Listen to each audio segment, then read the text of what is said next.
As we want to give you as many perspectives here as possible in Fox Carolina News, we also got the chance to speak to a former South Carolina governor, David Beasley, in the Upstate yesterday, and we asked him his thoughts on the current climate and politics across the nation.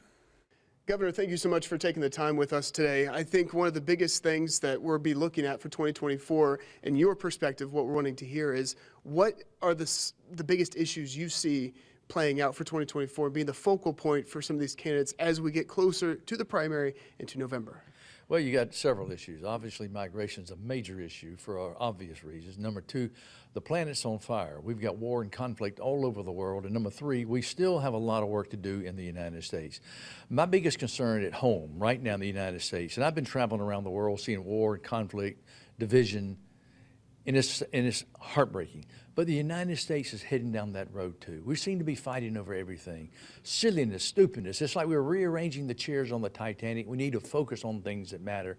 And we need to bring people back together. Democrats and Republicans need to calm down and start forgiving each other and working together for the good of the American people. You run the World Food Program. You were talking about migration, and immigration at the southern border has been one of the biggest issues. Seems like it keeps going back and forth.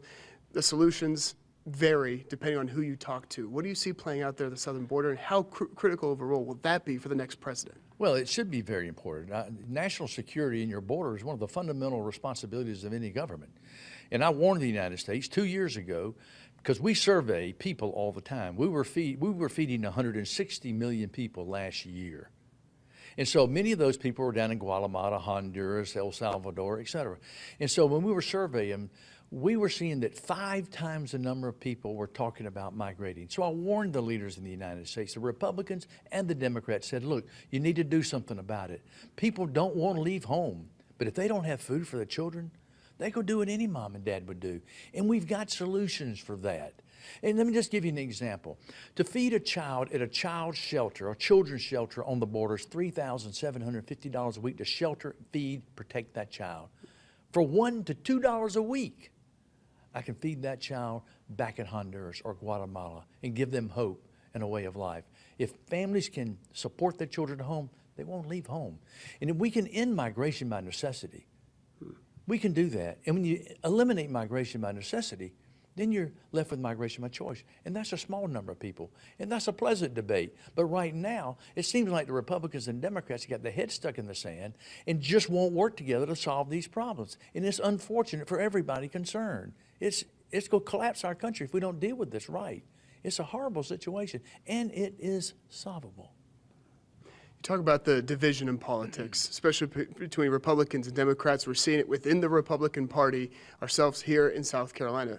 Where do they unite? Where do they get that ability to go ahead and mend those gaps that seem like they keep getting wider and wider? Well, it does. And you know, I meet with a group of senators and congressmen in Washington, Democrats, Republicans, and bring them together in the spirit of reconciliation that is what's good for America versus right now it seems like with this social media stuff. It's just all gotcha and division and false information, misinformation, disinformation. You don't even know what to believe anymore, and it's just stirring it up. But when you sit down face to face with your enemy and have a meal and talk, you realize, you know, we got more in common than we don't.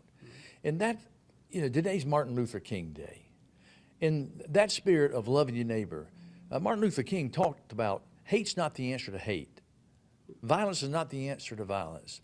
Love your neighbor, love your enemy. Peace, reconciliation.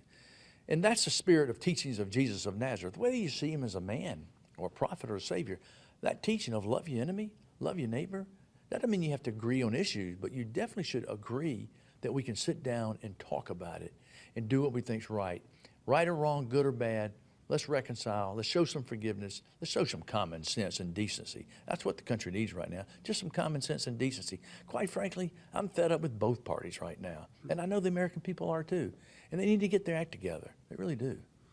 A lot of good advice for lawmakers, those in office. What about the voters? South Carolina is going to play a critical role in 2024, not just here in the primary, but in the general election. What's your advice to voters?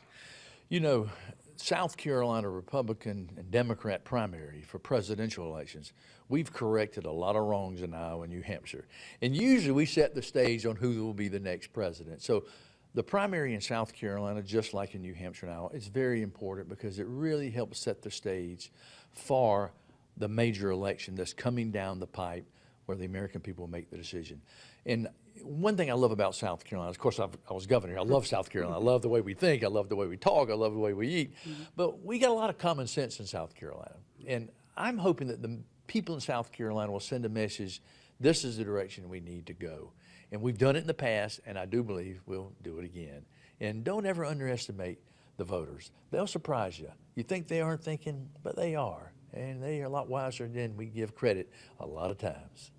Governor, thank you. Yeah, glad to do it. Now, you can hear our full interview with Dr. Brent Nelson tonight on the 10 o'clock news. We ask him especially about Iowa and moving forward, what that's going to look like. And you can stay right here on Fox Carolina News. We've got you covered leading up to New Hampshire, as well as the primaries here in South Carolina. First in the nation for the Democrats on February 3rd, and then the Republican primary. It seems like it's getting even more important. We got you covered.